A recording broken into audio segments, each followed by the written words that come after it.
And just for clarity, in case you haven't used this, this is that filter blur gallery, and this is the field blur right here. And I just cranked this 15 all the way up to 500. I'm going to hit escape so we don't have to watch that render. And get out of this.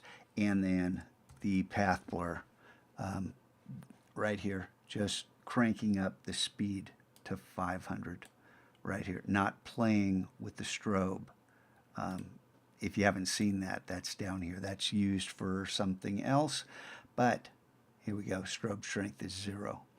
Those are the two settings, and I'll hit cancel again.